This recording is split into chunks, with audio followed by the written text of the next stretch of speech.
Hello everyone, अस्सलाम वालेकुम। Welcome to my YouTube channel talent academy. आज हम जो है वो पास्ट पेपर को सॉल्व करने वाले हैं, एमडी कैट के पास्ट पेपर को। तो चलिए स्टार्ट करते हैं। इससे पहले अगर मेरे चैनल को आप लोगों ने सब्सक्राइब नहीं किया तो प्लीज़ लाइक करें, शेयर करें, कमेंट करें और सब्सक्राइब करें। ठीक है जी। तो आगे जो है वो स्टार्ट करते हैं। ये जो है वो पास्ट पेपर है यूएचएस की तरफ से। ठीक है, एमडी कैट जो कंडक्ट हुआ था 2008 से लेके 209, लेकिन हम सिर्फ अभी जो है वो ओनली 208 के जो है वो डिस्कस करने वाले हैं। ठीक है, देन उसके बाद जो है वो हम आगे नेक्स्ट वीडियो में जो है वो 209 एंड 210 एंड सो ऑन इस तरह से जो है वो करने वाले हैं। तो चलिए 208 के बायोलॉजी पोर्शन को जो है वो स्टार्ट करते हैं। तो स्टार्ट करते हैं बायोलॉजी।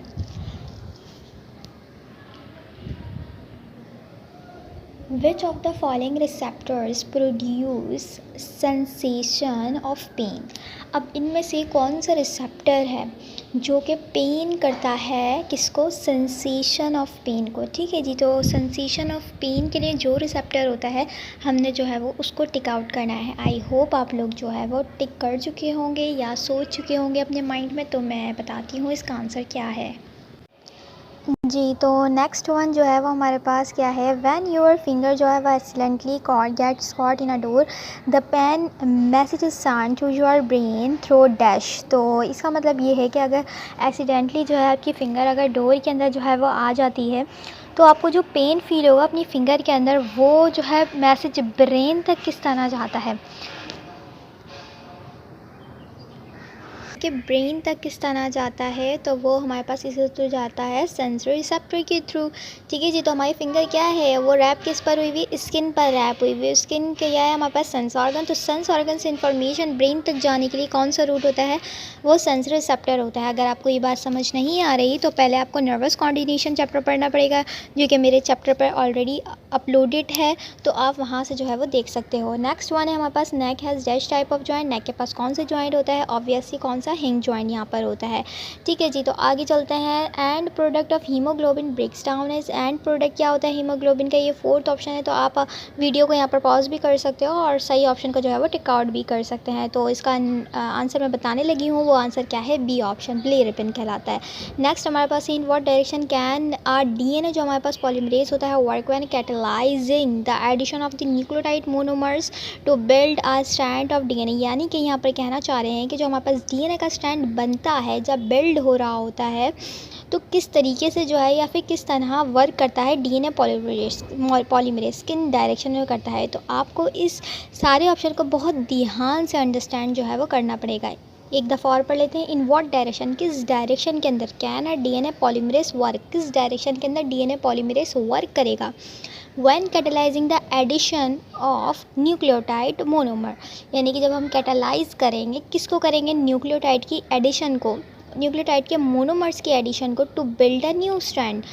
ठीक है, स्ट्रैंड ऑफ डीएनए। यानी कि अगर हम डीएनए का न्यू स्ट्रैंड बनाने जा रहे हैं तो डीएनए पॉलीमरेज की डायरेक्शन किस डायरेक्शन में होगी डीएनए पॉलीमरेज? तो आई होप आप सारे ऑप्शंस को जो है वो पढ़ चुके होंगे। तो इसका जो करेक्ट वन ऑप्शन है वो हमारे पास क्या है? बी ऑप्शन है।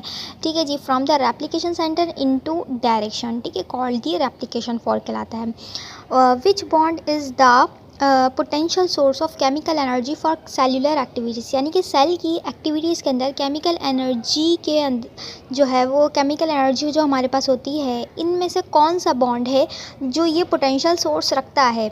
यानी कि सेल को केमिकल एनर्जी के तौर पर एनर्जी देने वाला जो बॉन्ड है उसके पास वो कौन सा बॉन्ड है?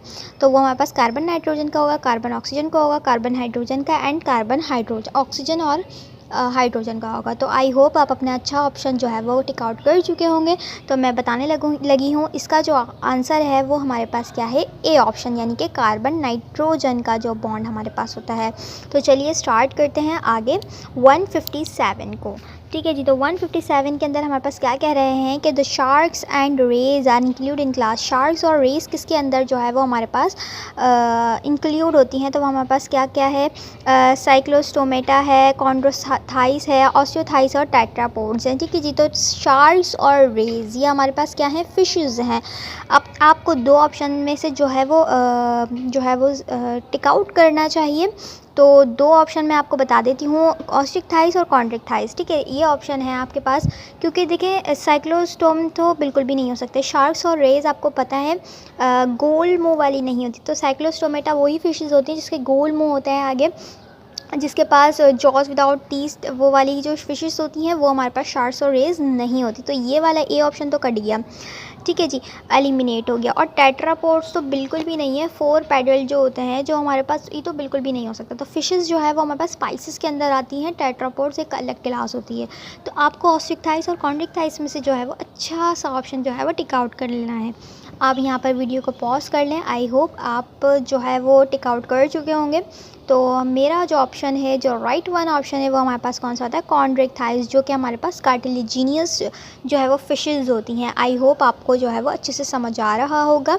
आगे चलते हैं 158 के अंदर। यहाँ पर क्या बोलने वाले हैं ये लोग, which of the following does not have specialised respiratory organ, ठीक है। इनमें से कौन से जो है वो किसके पास जो है नहीं होता, नॉट लिखा हुआ है। जहाँ पर भी जिस भी एमसीक्यू में नॉट लिखा हो ना, तो आपने अच्छे से इसको हाईलाइट कर लेना है कि not have specialise respiratory organ. इनमें से किसके पास रेस्पिरेटरी ऑर्गन है ही नहीं, तो वो हमारे पास कौन सा होगा, हाइड्रा। जी, हाइड्रा बिल्कुल हो सकता है। बर्ड्स है हमारे पास, बर्ड्स के पास रेस्पिरेटरी ऑर्गन। आपको जो है वो यहाँ पर वीडियो को पॉज कर सकते हैं और अच्छा सा ऑप्शन अपना टिक आउट कर सकते हैं जो आपको लगता है। तो मुझे बर्ड्स तो बिल्कुल भी नहीं लग रहा। बर्ड्स के पास तो हाईली स्पेशलाइज्ड हुआ होता है रेस्पिरेटरी जो है वो ऑर्गन। और जो कॉकरोच होता है, कॉकरोच एंड बी ऑप्शन कह रहे हैं। देखो हाइड्रा और बर्ड्स तो किसी भी लिस्ट में नहीं है, तो बर्ड्स यानी कि बी तो बिल्कुल कट गया, डी भी बिल्कुल कट गया। और कॉकरोच के पास तो रेस्पिरेटरी ऑर्गन होगा ना, ट्रैकियल सिस्टम जो हमारे पास होता है, आपने रीड आउट करा होगा। तो इसका जो करेक्ट वन ऑप्शन है वो हमारे पास क्या है, ए ऑप्शन है, ठीक है जी। इस तरह से जो है वो आपको सोचना है कि ए ऑप्शन हो सकता है, बी हो सकता है, सी हो सकता है या डी। तो डी तो हमने एलिमिनेट करा क्योंकि उसके अंदर बी ऑप्शन है, बी ऑप्शन बर्ड है, तो एनी हाउ नहीं हो सकता। तो डी ऑप्शन कट गया, बी ऑप्शन कट गया। और सी कॉकरोच तो आपको पता है ट्रैकियल सिस्टम होते हैं उनके पास। तो ए के ऑप्शन बचे जिसको हमारे पास है ए, जिसको हम कहते हैं हाइड्रा।